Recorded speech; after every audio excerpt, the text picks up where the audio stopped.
Welcome to the video today, and thanks for tuning in. In this tutorial, we will show you how to display your open tabs as just favicons at the top of the Vivaldi mobile browser. This is a great way to save space on the tab bar. First, open the Vivaldi browser on your phone.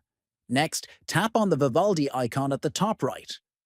From this menu, scroll down and select the Settings option to access browser preferences. Then, inside the Settings menu, look for the section called Tabs and tap on it to continue.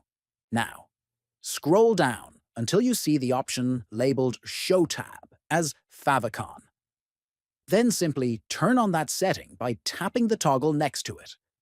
Once you have enabled this feature, your tab bar will now show only the favicon icons for each open tab. If you found this guide helpful, then like the video and subscribe to the channel, share it with others, and thanks for watching.